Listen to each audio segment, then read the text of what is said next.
오늘 본문은 종말로라는 단어로 시작하고 있습니다.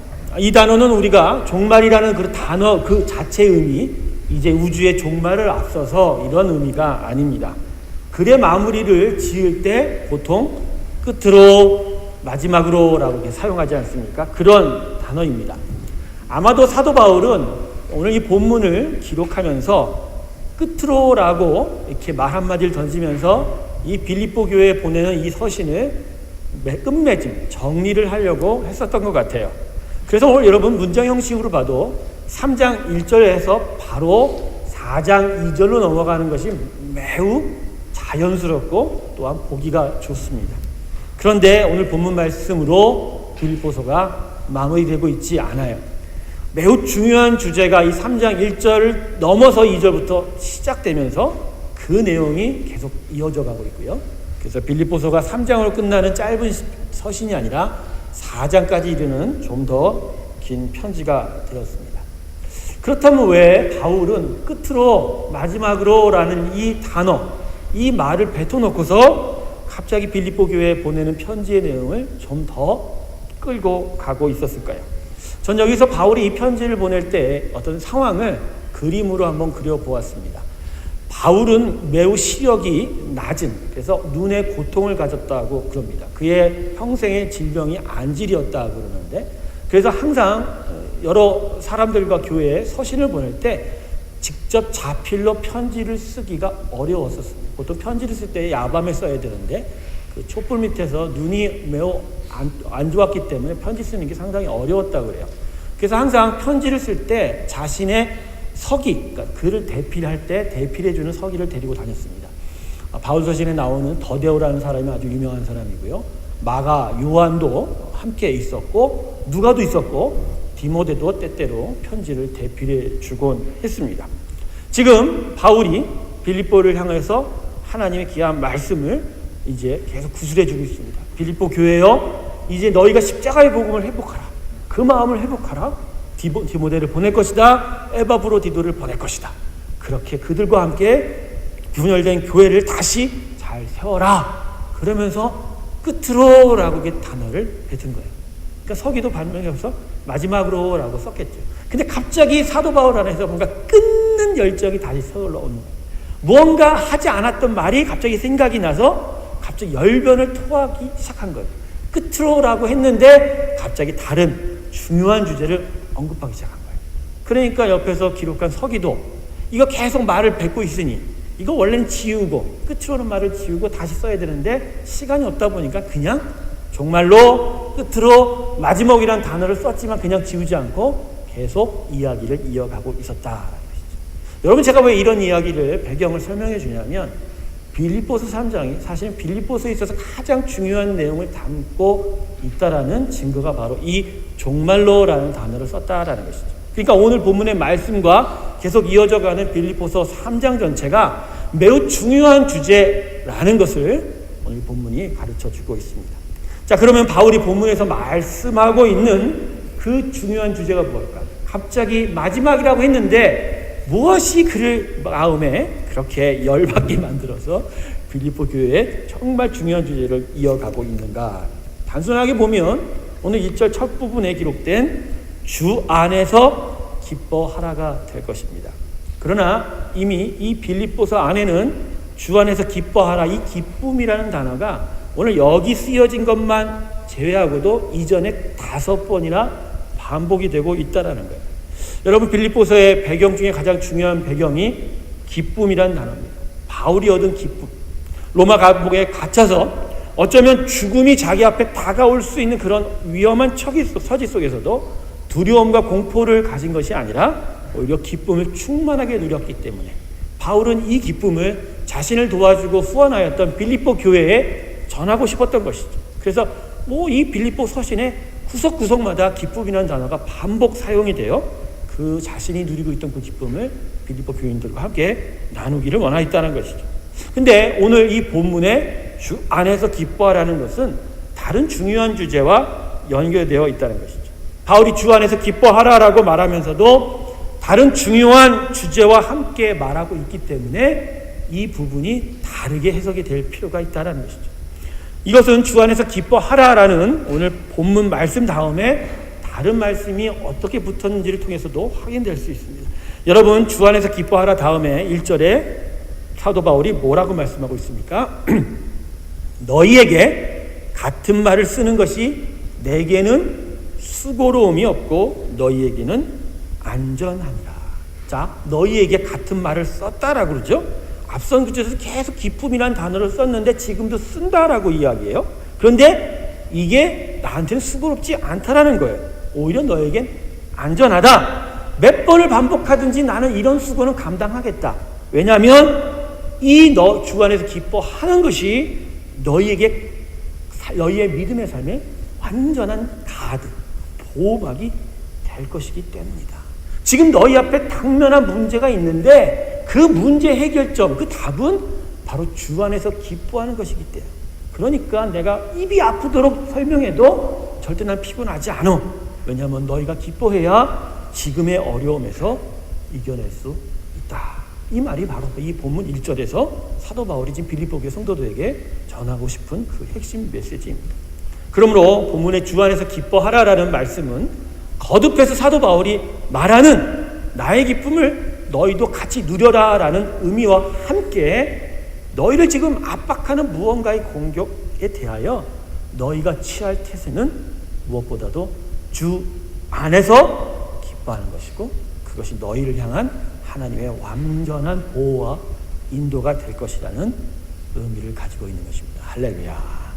이런 점에서 저는 여기서 교훈을 하나 얻습니다. 목사의 반복되는 권면을 무시하지 말라는 것입니다. 지금 사도 바울이 계속하여 그 입술을 통해서 기쁨이라는 단어를 반복시키고 있어요. 하나님께서. 그리고 이 빌립보 교회 서신에 이 기쁨이라는 단어가 계속 반복되었다는 것은 바로 빌립보 교회가 지금 필요한 것이 무엇이다라는 것을 하나님이 분명하게 증거하고 있다는 것이죠. 이 시대의 목사들을 통해서 이 강대에서 선포되는 말씀이 사람의 말은 절대 아닙니다. 물론 사람의 연약함이 드러날 수 있어도 그 모든 것을 사용하여 그 시대와 컨텍스트와 특별한 상황 속에서 그 교회 회중을 향한 하나님의 분명한 뜻들이 분명히 목사를 통해서 선포되어지고 또 증거되어지기 때문입니다. 특별히 목사의 입을 통해서 특별히 하나님께서 교회에 선포하실 때 기도와 예배와 하나님의 말씀을 집중하여 보라는 것은 결코 무시해서는 안 될, 정말 멸시해서는 안 되는 하나님의 귀한 말씀이다. 여러분, 말씀 전하는 입술에 무언가 반복하게 하시면 그거 중요한 것입니다. 그래서 제가 여러분들한테 또다시 오늘 이런 말씀을 드립니다. 뭘 믿고 그렇게 기도 안 하십니까? 도대체 믿는 게 뭐예요? 뭘 믿고? 하나님을 믿으면 기도해야죠. 그렇지 않겠나요? 아침에 샤워를 하다가 사랑이란 게 무엇인가에 대해서 고민해요. 여러분, 사랑이라는 게 정말 사랑이라면 한 대상을 향하여 끊임없이 끝까지 온전하게 영원토록 사랑하는 것이죠. 하나님이 우리에게 사랑하신 것은 그런 사랑입니다. 한 번 우리를 부르시고 택하여 사랑하셨으면 그분은 영원토록 그 사랑을 취소하지 않으실 것입니다. 그거에 대한 증거가 뭡니까? 당신의 아들 독생자 예수가 십자가에 죽었다는 것이죠. 여러분, 당신의 아들을 죽였다는 것은 당신 모든 것을 다 걸었다는 거예요. 하나님은 오늘 우리의 인생에 당신의 모든 것을 걸고 우리를 사랑하고 계십니다. 할렐루야. 그러면 그 하나님이 우리를 사랑할 때 주님께서 말씀하셨어요. 그 하나님의 사랑 앞에 우리가 마땅히 해야 할 것은 우리가 그분을 사랑하는 일이라고 말씀하셨어요. 내 몸과 같이 생각, 네 목숨과 힘과 뜻을 다하여 사랑하라. 그렇다면 그 사랑이 우리에게 있을 때 우리가 정말로 그 사랑이 있다면 그분과 대화하고 그분을 만나는 일이 우리에게 가장 큰 것이 아닌가요? 전 연애를 해봐서 알아요. 여러분 연애를 안 해봐서 기도를 안 한가 봐요. 저는 연애를 해봤기 때문에 연애를 할 때 제 아내를 향한 그 끊임없는 사랑 때문에 난 그녀를 하루에 2번, 3번 보지 않고서는 하루가 넘어갈 수가 없었어요. 안 웃어도 상관없어요. 제가 그 얘기를 하고 싶은 게 아니에요. 그러면 마찬가지 아닌가요? 내가 하나님을 정말 사랑한다면 내가 그분을 보고 싶어서 그분 앞에 말씀과 그분 앞에 서서 기도하고 그분을 예배하는 일이 우리에겐 너무나 중요한 것은 아닌가. 사랑하는 성도 여러분, 정말 기도하시길 주님으로 축원합니다. 일린교회는 지금 기도의 영이 이끌어 가십니다. 사람의 영, 사람의 욕심과 뜻이 무시되어질 것입니다. 멸시되어질 것입니다. 사람의 뜻이 세워지는 교회가 아니라 아버지께서 성령의 인도하심을 통해서 아버지 영광을 이 교회와 여러분의 삶 가운데 세워 나갈 것입니다. 이것이 어떤 일을 통해서 나타나느냐? 기도하는 일을 통해서 나타난다. 여러분의 자리에서 기도하시고 또 함께 모여 기도하는 자리에 수시로 나오셔서 정말 하나님의 은혜를 정말 믿고 기도하는 저와 여러분 되실 주님의 이름으로 축원합니다. 자, 그러면 오늘 본문의 주제인 주 안에서 기뻐하라의 구체적인 의미를 알려면 바로 이 지금 무언가 빌립보 교회가 당하고 있는 그 공격과 아픔을 살펴보아야 합니다. 그래서 바울이 2절과 3절에서 빌립보 교회가 당한 공격에 대해서 자세하게 기록하고 있습니다. 자, 본문 2절 우리 함께 읽어보도록 하겠습니다. 본문 2절 읽겠습니다. 시작.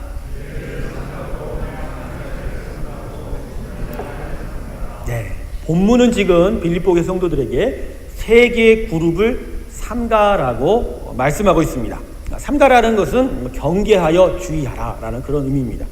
자, 그러면 빌립보 교회 성도들이 지금 삼가하고 경계하고 멀리해야 할 이 세 그룹의 사람들이 어떤 사람인가요?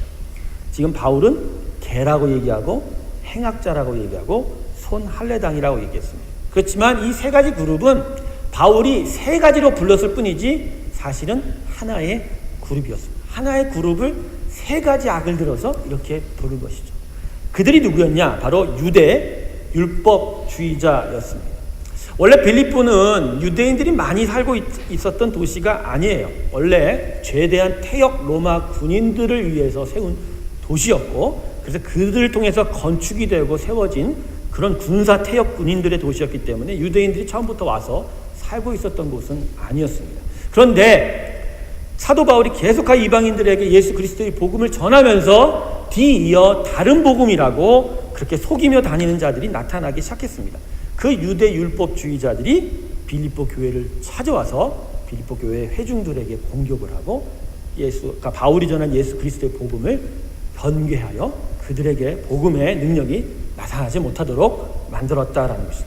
이들이 어떤 무리였냐? 얼마나 악독한 무리였냐면 사도 바울이 선교 1차 여행, 그다음에 2차 여행 전반부에 터키의 중남부 지역인 그 갈라다 지방을 순회하면서 교회를 세웠는데 바로 이 유대 율법주의자들 때문에 그가 세웠던 교회들이 전부 다 쓰러지기 시작했어요. 예수의 복음으로 세웠던 그 예수 그리스도의 놀라운 은총으로 만들어진 그 교회들이 이 유대 율법주의자들의 공격 앞에서 복음을 버리기 시작하고 다른 복음에 의해서 정말 하나님의 구원받은 성도가 아니라 하나님이 정말 저주할 성도로 변화했다는 거죠. 그래서 갈라디아를 통해서 사도 바울이 엄청나게 열변을 토해요. 엄청나게 열변을 토해요. 정말 저주받으라를 2번이나 다른 복음 전하는 자는 정말 저주할 것이다. 천사라고 해도 다른 복음 전하는 자는 저주할 것이라는 말씀을 1장과 2장을 통해서 2번이나 반복하고 있는 것이죠. 참된 복음을 통해서 복음을 세우고자 열변을 토하며 전하게 된 이유가 바로 유대 율법주의자들 때문이었다. 그럼 이들이 어떤 자냐? 첫 번째, 바울이 이들을 개라고 불렀어요. 개와 같다고 하지 않고 뭐라고 그래요? 그냥 개다라고 불렀어요. 개다. 성경도 욕합니다. 하나님을 대적하는 자에게 욕합니다. 그래서 욕먹을 자는 욕먹습니다. 할렐루야. 여러분, 하나님 앞에 욕먹지 않는 자, 하나님의 대적이 아닌 하나님의 친구가 되시기 주님을 축원합니다. 바울이 지금 과격하게 부르고 있는 거예요. 근데 왜 과격하게 부르고 있는가? 사실 바울은 자기를 핍박한 자도 용서했대. 그 핍박한 자에게도 축복했던 자였거든요. 근데 오늘 본문을 보면 개라고 표현한 거죠. 원래 개라는 표현은 유대인들의 습관상 이방인들을 향해서 비하하며 불렀던, 마치 우리 한국 사람들이 일본인들을 이상하게 부르는 것처럼 일본인들이 한국 사람을 이상하게 부르는 것처럼 그 표현이 저는 말로 하지는 못하겠어요. 그렇게는. 그러니까 그 표현이 바로 개라는 표현이다. 근데 그 표현을 지금 사도 바울이 사용하고 있어요. 이 유대 율법주의자들에게. 그러니까 개라고 부르는 것은 비하하는 거예요. 그리고 그들과 멀리하지 마라. 그들을 정말로 멀리할 대상이 아니다라고 지금 빌립보 교회 성도들에게 이야기하는 거죠. 그러니까 개다라는 것은 이 사람들은 멀리할 사람들이야. 절대 가까이 하지 마라. 절대 너희들 옆에 두지 말아라. 그 왜 멀리할 개라고 이야기하는가? 신약 성경에서 개라고 하면 이런 자들이에요. 하나님의 복음을 받았지만 도리어 다시 옛 삶으로 돌아가는 거죠. 그 복음의 은혜가 왔음에도 불구하고 그 사랑이 있음에도 불구하고 하나님을 버리고 무시하는 자, 더하여 하나님의 복음을 다른 것들과 혼합해서 이미 이전에 복음을 믿었던 자들에게 다른 복음을 전하여 그들을 시험에 빠지고 침체에 빠지게 만드는 자들을 강해서 신약 성경이 개라고 했다라는 것이죠. 그러니까 오늘 개라고 불렀다는 것은 이 유대 율법주의자들이 예수 복음이 아니라 다른 것을 가지고 복음이라고 굿뉴스라고 와서 빌립보 교회 성도들한테 정말 많은 피해를 끼쳤기 때문에 이 사람들은 개야 멀리해야 된다라고 밝혀주고 있습니다. 다음으로 바울은 이들을 행악자라고 불렀는데요. 이 왜 이들에게 행악이 나타났냐? 어떤 행악이냐? 돈을 갈취했기 때문입니다. 유대 율법주의자들은 율법을 지키는 것에 대해서 대단히 신경을 많이 썼기 때문에 외형적으로는 아주 선을 찾고 거룩함을 보이는 것 같고 그리고 악을 멀리하는 것처럼 보입니다. 그렇지만 이들은 핵심을 놓치는 자들이에요. 율법이 우리에게 주어진, 율법이 우리에게 온 이유, 그 핵심을 버리고 외형, 포장만을 주장한 자들이기 때문에 그래요. 그들이 보여주는 외양의 화려함 뒤에는 내면에서 결코 줄어들지 않는 악들이 활개치고 있었다라는 것입니다. 특별히 행악자라고 부른 이유는 이들이 자신의 이익을 위해서 여러 교회들을 돌아다니면서 다른 복음, 정말로 예수 복음 외에 또 다른 굿뉴스가 있다고 하면서 그들에게 달콤함을 선사해주고 그들에게 여러 말들을 통해서 그들의 돈을 갈취해 갔기 때문입니다. 이런 자들이 순회 전도자라고 해서 초대교회 시대에 많은 피해를 입혔던 사례들이 너무나 많습니다. 여러분 요새도 이런 사람들 꽤 많습니다. 예수 복음 전한다고 해서는 다른 복음 전하고 오히려 스스로의 이익을 찾는 자들 참 많습니다. 제가 경험한 건데 미국의 유명한 책을 지은 저자를 초청하려고 했었는데 초청하려다 보니까 팀이 전세기로 와야 되는데요. 무슨 사역하는데 전세기를 타고 다니냐고. 한 번 와서 3일인가 집회하는데 $10,000를 요구하더라고요. 비행기 타고 다니면서. 제가 여기 담임 목사님한테 그랬죠. 이건 아니다. 이분은 복음을 전하는 부분이 아니라 자신의 바벨탑을 세우는 겁니다. 어떻게 복음 전하는데 전세기를 타고 다닐 수 있을까? 난 할렐루야가 아니라 나는 이해가 안 가더라고요. 이해가 절대. 여러분 이런 자들 많아요. 여러분 예수님 복음 제대로 전하는 자들, 정말 작아 보이지만 복음 안에서 하나님의 위대한 일을 행하는 자들을 여러분 사랑해 주시기 주님 축원합니다. 정말 그게 복음을 사모하는 우리들의 첫 번째 요구되는 것이죠. 마지막으로 바울은 이들을 손 할례당이라 붙였습니다. 여러분 여기서 손이라는 것은 손발의 손이 아니에요. 손발의 손이 아니에요. 손이라는 단어는 훼손하다, 상처를 내다의 손이라는 것이죠. 여러분 할례가 무엇입니까? 원래 할례는 내가 하나님의 언약 백성이다라는 것을 외향적으로 드러내는 표식일 뿐이에요. 할례를 받건 안 받건 중요한 건 뭐죠? 내가 하나님의 언약의 자녀, 하나의 택한 자라는 것이 중요한 것이지 않습니까? 그런데 이 유대 율법주의자는 그 마음의 중심에 하나님을 섬기고 하나님의 자녀된 거에 대해서는 관심이 없어요. 할례를 받았느냐 안 받느냐를 통해서 하나님의 자식이냐 안 자식이냐, 자녀냐 아니냐 이것을 구분했다라는 것이죠. 마치 예배를 드리면 하나님의 백성이고 예배를 안 드리면 하나님의 백성 아니다라는 시각과 똑같다는 것이죠. 안 그렇죠 여러분? 우리가 다 알죠? 예배를 드려도 그죠? 우리가 하나님의 자녀가 아닐 수 있고 하나님께서 분명히 말씀하셨어요. 주님께서 주여 주여 하는 자마다 다 내가 다 받아들일 것이 아니라고 말씀하셨어요. 주님은 분명히 얘기하셨어요. 요한복음에서 나의 양이면 목자된 주의 말을 따르고 그대로 행하는 자만이 양이라고 했어요. 내 양이라고. 하나님 말씀 따르지 않고 순종하지 않는다. 그 마음의 중심에 하나님의 말씀대로 사는 그 동기, 그 힘, 그 방향이 있지 않고서는 아무리 겉으로 하나님께서 합당한 일을 한다고 해도 결국 하나님의 자녀가 되지 않는다라는 것이죠. 그런 의미에서 손 할례당이라고 한 거예요. 그러니까 그들이 한 할례는 자신의 육체를 훼손한 할례일 뿐이야. 그건 하나님이 원하시는 어떤 중심을 찾는 일이 아니라는 것이다.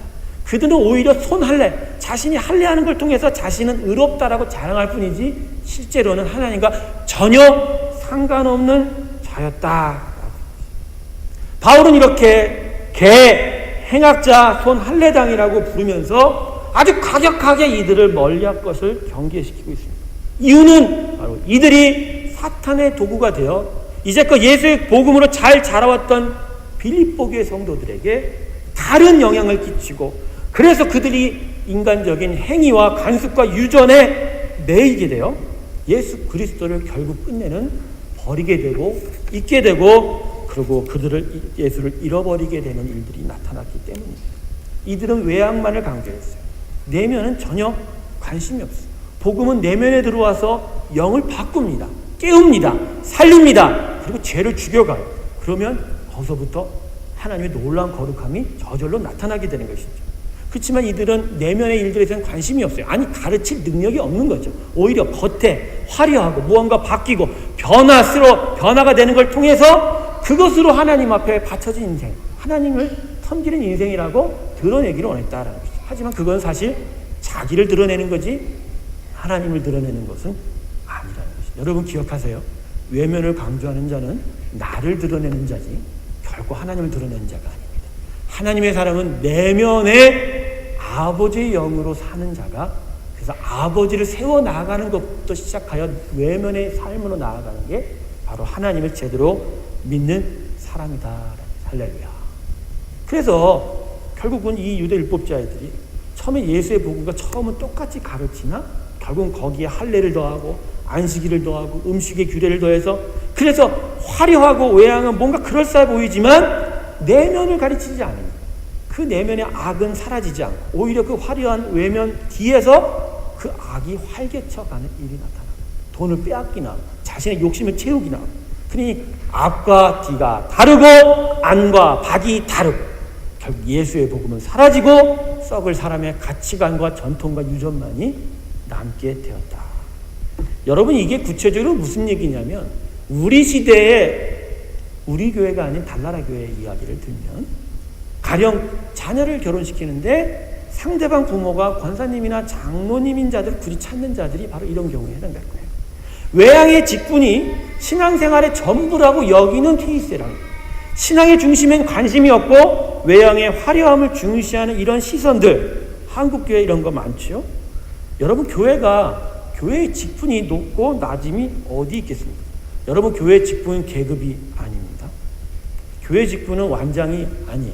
내가 이 정도야 라고 자랑하기 위해서 교회 직분 준 거 아니에요. 교회 직분은 뭐죠? 내가 하나님의 이 일을 감당합니다 라고 고백하는 고백의 표현이라는 거예요. 그리고 그 고백의 표현을 세워주고자 하나님이 주신 겸손한 명예인 거예요. 겸손한 명예. 근데 이 직분이 우리의 하나님 앞에 쓴 어떤 신앙의 그 외양, 화려함으로 둔갑해버리고 그것을 계속 쫓아가게 됐을 때 바로 그런 자들이 내면은 전혀 상관이 없는 거예요. 외면의 화려함만 쫓게 됐다라는 것입니다. 여러분, 또 이런 자들도 있어요. 거룩을 강조하고 정의를 강조하고 선교와 구제를 강조하는 그런 일, 정말 중요한 거죠. 그렇다면 정말 그렇게 강조하고 정말 거룩하고 정의롭고 선교와 전도를 강조한다면 스스로가 그런 사역하는데 자신의 인생을 들여가야 돼요. 안과 겉이 같아야 되지 않습니까? 그러니까 스스로가 연보도 내고 함께 협력하여 그 모든 일을 이루어야 되는데, 오히려 교회가 선교와 전도를 앞에서는 강조하지만 뒤에서는 내 자녀들은 선교 보내기 싫어, 전도 보내기 싫어, 성적 떨어질까봐 교회에 오래 있지 못하고 집에 빨리 가 라고 하는 게 바로 우리 시대, 우리 교회, 우리 성도들의 모습이지 않냐. 이런 얘기하면 저도 아파요. 분명히 얘기해서 우리 교회는 아니라고요. 달라다 교회 얘기라고 했어요. 분명히. 여러분, 신앙의 열매가 어찌 말로 됩니까? 또 드러나는 모습만은 됩니까? 아니죠. 생각으로 되는 게 아니라 이 마음으로부터 십자가를 따라가고 십자가를 따라가는 일이 내 삶 속에 자연스럽게 나타나야 할 일이다. 자, 오늘 여러분에게 정말 드리고 싶었던 얘기 중 하나를 지금 하고 싶은데, 여러분 예배 드릴 때 정말로 하나님의 말씀이 내 삶 속에서 역사하기를 원하는 말씀으로 듣고 계십니까? 아니면 뭔가 좀 거리를 두고 하나님 말씀을 듣고 계십니까? 여러분, 하나님 말씀 들을 때 더 많이 하나님의 은혜, 완전히 하나님 앞에 사로잡히게 됐을 때 두려움이 있으시죠? 두려움이 있지 않으세요? 참 목사님 저렇게 얘기하는데 저거 내가 하면, 저걸 내가 받아들이면 내가 가진 시간과 내가 가진 물질과 이거를 다 내놓아야 되는데 그거는 자신이 없거든.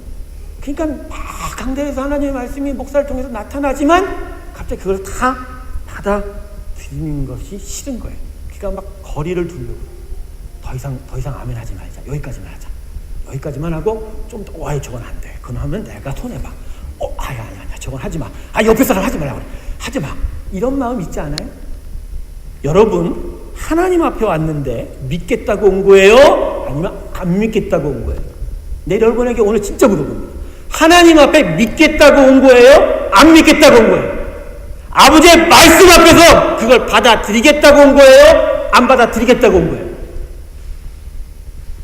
우리가 설교 들을 때 자세가 이거거든요? 아까도 제가 처음에 내가 분명히 찔러봤거든요? 뭘 믿고 기도 안 하세요? 그러니까 또 잔소리. 기도 안 할 수도 있지.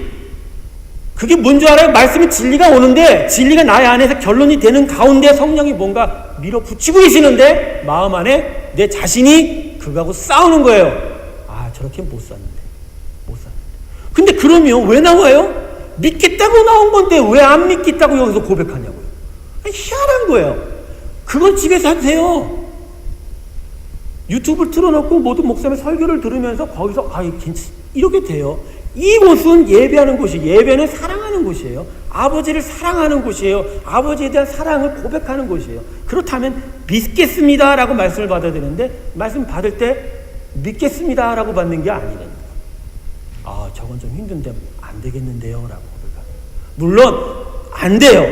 안 되는 게 많죠. 아니 전부죠. 안 되는 게. 그렇지만 그걸 되게 하도록 하나님에게 간절히 간구하고 도움을 요청하는 것으로 하나님 앞에 나오어야 되지 않습니까? 방향이 중요한 것이라고 제가 얘기하지 않습니까? 우리의 시작점에서 지금 하나님의 도움을 통해서 예배로 하나님의 믿음의 자리로 나아가려고 하는 그 첫 번째 시작점에서의 방향이 제대로 잡혀 있는가? 그게 아니라 그런 방향을 갖고 있는 것이 아니라 뭔가 지금 내가 하나님 앞에 나와야 된다라고 하는 어떤 외향적인 조건 때문에 나와 있느냐라는 거죠. 여러분, 우리의 예배가 외향적인 조건 때문에 나와 있다면 이 예배는 하나님이 받는 예배가 아닙니다. 이건 우리끼리 모여서 그냥 노는 거예요. 여러분, 우상들이 우리와 똑같이 기도하고 우리와 똑같이 예배드려요. 우리와 똑같이 집회해요. 그들과 우리하고 다른 게 뭐냐고요.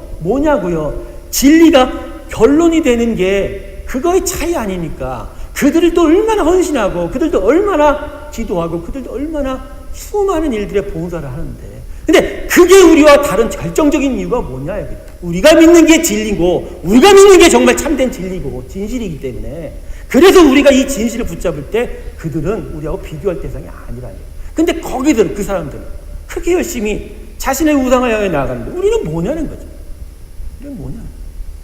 여러분, 바로 이런 일이에요. 빌립보 교회가 아팠던 이유가 결국 이거였다라는 거예요. 하나님의 말씀, 예수 그리스도의 복음이 그 안에 들어가서 역사해야 되는데 십자가 앞에서 자기를 내려놓고 그래서 자기를 죽이고 그래서 남을 높게 여기고 그래서 남들과 화합하며 가야 되는데 이 유대 율법자들이 들어와서 외양과 외양의 화려함과 조건의 그것들만 강조하다 보니 자기 자신이 나타나는 거예요. 마음 안에서 십자가가 세워지는 게 아니라, 그러다 보니까 자기가 나타나고 자기 욕심이 나타나니까 싸우게 되는 거고 분열하게 되는 거예요. 그래서 쪼개진 거예요. 그래서 갈라지게 된 거예요. 그래서 이 판이 저 판이 순두개니 유오디아 판이 크게 나눠서 빌립보 교회에 예수 그리스도의 복음이 사라져 버렸다라는 거예요. 여러분, 예수 그리스도의 복음이 어찌 분열이 있겠습니까? 예수 그리스도의 복음이 어찌 서로 싸우는 일을 만들어낼 수 있어요? 예수 그리스도의 복음은 기본적으로 화평이에요. 평강이에요. 연합이에요. 그리스도 안에서 모든 자들이 십자가에 죽으신 예수 그리스도로 말미암아 다 죄인 되었다가 의인이요. 그 사랑으로 말미암아 서로를 정말로 귀하게 사랑하는 일이 바로 복음의 내용인데, 어찌 복음의 내용이 있는 곳에 분열이 있냐는 거죠. 그거는 십자가가 세워지지 않았다는 거죠. 십자가가 적용되지 않았다는 거죠. 십자가가 적용되지 않으니까 싸우게 되고 결국 자신을 드러내다 보니까 결국 분열하게 되었다. 왜 이렇게 됐느냐? 유대 율법자들이 들어와서 예수 복음을 변개시킨 거예요. 예수 복음을 전한 게 아니라 사람의 가르침을 전하고 유전을 전하는 거예요. 그러다 보니까 이런 일이 생깁니다. 그래서 바울은 3절에서 이렇게 말씀하는 거 아닙니까? 이런 자들이 아니야. 정말 하나님에 속한 진정한 할례당은 성령으로 봉사하는, 자신을 드러내는 게 아니라 하나님의 성령이 인도하시는 대로, 그리고 누구를 자랑하라? 그리스도 예수를 자랑하라. 그리고 육체의 화려함이 아니라 내면에 하나님이 계신 것을 자랑하는 자가 바로 뭐라? 할례당, 하나님 앞에 속한 정말 존귀한 하나님의 자녀가 되는 것입니다. 할렐루야. 그러므로 복음의 사람은 주 안에서 기뻐하는 것입니다. 주님 안에서 그 복음이 내 영을 바꾸고, 그래서 그 복음의 은혜대로 살아갈 때 하나님이 우리에게 성령 하나님을 보내주셔서 도우시고 인도하게 돼.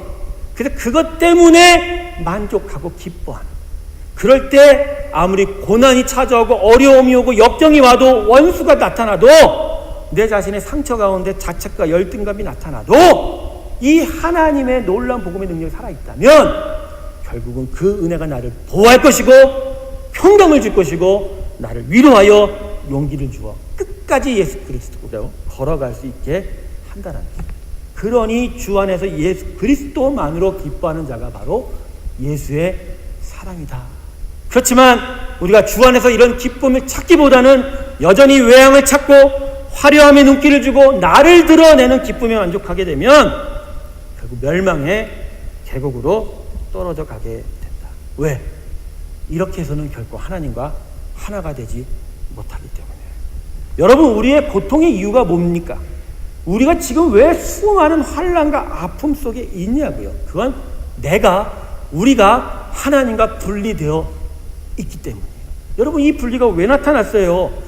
하나님의 형상을 닮은 자로서 우리가 하나님의 외양이 아니라 하나님의 성품을 닮아야 돼요. 여러분, 우리가 하나님의 형상 닮았다는 것은 그분의 성품대로, 그분의 그 내면대로, 그 영의 속성대로 우리가 닮아서 살아야 된다는 걸 가르치는데, 선악과의 그 화려함을 보고 만지고 그것을 경험하는 것에 눈길을 주다 보니 거기서 외양을 쫓는 일이 나타나. 결국 거기서 하나님과 분리가 되지 않았느냐. 그죠? 결국 분리가 왜 나타났냐? 외양을 찾으니까 나타나. 하나님의 거룩한 형상을 담는 일이 나타나지 않았기 때문이다. 예수님의 십자가를 묵상해 보았어요. 여러분, 십자가에서 예수님이 지금 어떤 유혹을 받았죠? 십자가에 오르기 전까지 오병이어의 칠병이어의 기적을 베푸셨어요. 그 순간 백성들은 놀랐어요. 어떻게 저 보리떡과 저 물고기 저 숫자로 5,000명을 먹이고 7,000명을 먹였냐. 그 순간 그들은 예수님을 왕으로 세우려고 했다. 왕으로 세우려고. 근데 그 순간 예수님이 대중들과 격리되기 시작해요. 분리를 시도하세요. 왜? 왕이 들어오신 게 아닙니다. 그분은 화려함을 쫓고 환호성을 쫓고, 그래서 그 백성들 환호성 속에서 왕이 오르는 것이 목적이 아니라 십자가에서 하나님의 그 형상을 그대로 드러내기를 목적해서 왔기 때문에 결국 십자가에서 예수님이 죽으셨어요. 그건 바로 하나님의 인간에 대한 긍휼과 사랑에 쫓아서 순종했다는 거예요. 그거는 바로 하나님의 형상, 우리 안에 내면의 형상을 중시하였기에 바로 그분에게 외면의 하나님이 나타나지 않았고, 결국 고난받아 죽었지만 하나님이 그를 의로 여기셔서 3일 만에 부활시키시고 우리를 구원하셨을 뿐만 아니라 우리를 다스리는 주권을 우리에게 주셨다라는 거죠. 그러므로 여러분, 진정한 기쁨은 조건의 충족으로 나타나지 않습니다. 조건이 변하고 상황이 개선된다 하더라도 기뻐할 수 있으나 온전한 기쁨이 아니기에 잠시간의 기쁨이 될 수 있죠. 그렇지만 그 기쁨, 그 잠시간의 기쁨도 도리어 우리를 괴롭히는 고통이 된다. 여러분, 돈이 많은 사람이 돈 문제 때문에 아파하겠어요? 돈이 없는 사람이 돈 문제 때문에 더 아파하겠어요? 다들 없으니까 뭐 그렇게 얘기하시겠지. 저도 없어요. 근데 제가 묵상해봤는데 돈이 많으면 많을수록 돈 때문에 고통하는 일이 무척이나 많을 거라는 생각이 들어요. 제가 경영학과를 했지 않습니까? 그러다 보니 회계감사, 재정 이런 것들에 대해서 공부했는데, 그래서 하나님 은혜예요. 그런 과목에서 F학점을 맞게 했다는 것은 제가 돈과 멀리할 수 있는 그런 은혜를 줬던 것 같아요. 저는 그런 게 싫었어요. 뭐 인사관리, 조직행정 이런 걸 너무 좋아했어요. 사람을 너무 사랑해서. 그러다 보니까 술값 계산할 때 나 혼자 다 뒤집어 쓰겠다고 하다가 노트북 팔고 못 팔고 다 했었어요. 그런 게 제 인생이었었는데, 제가 여러분에게 무슨 얘기를 하려고 그러냐면, 우리에게 내가 기뻐하던 것이 나한테 도리어 아픔으로 다가오는 일이 우리 인생이다라는 거예요. 우리 인생이다. 여러분, 참된 기쁨은 존재의 근원에서부터 출발합니다. 내가 누구냐라는 확고한 그 존재감으로부터 참된 기쁨이 출발한다. 그렇기 때문에 성경은 우리의 기쁨을 그냥 얻는다, 누린다고 표현하지 않고 참된 기쁨은 우리 안에서 어떻게 됩니다? 샘 솟듯 솟아오른다라고 표현해요. 샘 솟듯 솟아오른다. 끊이지 않는다. 영원히 마르지 않는다라는 거예요. 주님께서 요한복음에서 말씀하셨어요. 나의 주는 물은 그 속에서 영생하도록 솟아나는 샘물이 된다. 솟아나는 샘물이 되는 거예요. 요한복음 7장 38절에서 나를 믿는 자는 성경의 이름과 같이 그 배에서 어떤 강이 흐른다? 생수의 강이 흐른다. 그러니까 솟아나는 거예요. 그러니까 존재의 근원에서 확실한 존재감이 있을 때부터 참된 기쁨이 솟아나는 거예요. 예수님이 날 사랑해.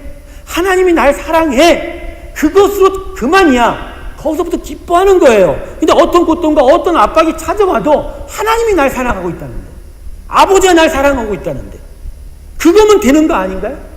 그거면 되잖아요. 여러분이 가야 될 곳이 어디냐는 거예요. 여러분, 여기서 우리가 가야 될 곳이 있잖아요. 없어요? 있잖아요. 있는데 왜 이 땅에서의 아픔에 연연하세요? 그 영원히 가야 할 곳, 그리고 여기서 지내는 시간과는 전혀 비교할 수 없는 놀라운 세상이 있다는데 왜 여기서의 아픔? 그리고 하나님이 존재감을 주었다는 건 결국 이거 아니에요. 이 세상이 마지막이 아니라 너에게 정말 새로운 세상이 있고 영원히 살 세상이 있고 거긴 슬픔과 애곡하는 일이 없다라고 말씀하셨는데, 그 하나님의 놀라운 축복이 우리에게 있다고 한다면 지금 이 땅에서의 삶 속에서 우리가 고난하고 염려할 수는 있어도 연약하니까, 그러나 그것을 극복할 수 있는 힘이 주어진 거 아닌가요? 그러면 그걸 붙잡으면 기뻐할 수 있는 것이죠. 기뻐할 수 있는 것이죠. 근데 왜 그걸 못 기뻐하느냐? 이 내면에 주시는 하나님의 그 존재감이 아닌 조건, 외양, 무엇을 얻느냐, 내가 크게 되느냐, 이게 내가 눈길을 가니 주 예수 그리스도 우리 안에 주는 기쁨이 있을 도리가 없다는 거예요. 그러니까 기도가 안 되는 거예요. 그러니까 예배가 안 되는 거예요. 왜? 내가 찾는 건 예배와 기도에서 없기 때문에. 그러니까 거꾸로 기도와 예배를 소중하게 여길 때 정말 하나님의 참된 기쁨 내면을 찾아보게 되고 정말 하나님의 기쁨을 소유할 수 있는 일이 나타난다는 거죠. 그런데 뭘 믿고 기도 안 하냐는 거예요. 청년부들이 그러더라고요. 이제 매일 입에 배웠어요. 목사님, 뭘 믿고 기도 안 하냐? 뭘 믿고 기도 안 하냐? 그래요. 저는 뭘 믿고, 설교 제목을 한번 그걸로 해서 할 거예요. 뭘 믿고 기도 안 하십니까? 사랑하는 성도 여러분, 주 안에서 얻는 기쁨을 위하여 참된 복음 위에 서시기를 주님의 이름으로 축원합니다. 유대 율법주의자와 같이 되시면 절대 아니에요. 그들은 하나님이 개라고 합니다. 개예요. 그러한 주의자들, 그러한 생각들 곁에 결코 가지 마시고 멀리 하시고 경계하십시오. 그들은 예수를 우리 마음으로부터 뺏어갑니다. 그러나 우리는 예수를 지켜야 해요. 예수를 마음에 지키고 예수를 우리 마음의 유일한 진리요 생명으로 지켜 나아가지 못하면 우리는 그들과 별반 다를 것이 없게 됩니다. 그러므로 다른 것을 예수 복음에 섞지 마십시오. 예수님이 가르쳐 주신 말씀 외에 다른 거 섞지 말라요. 말세 시대에 사탄이 우리를 통해서 역사하는 가장 가증한 방식이 두 가지인데, 나를 우상 삼는 거예요. 자기 우상, 아주 악랄한 우상이에요. 두 번째는 혼합주의입니다. 뭔가 예수 그리스도의 복음 비스무리한데 절대 아닌, 절대로 선하지 않은, 절대로 그 끝에 종점이 같지 않는 혼합주의.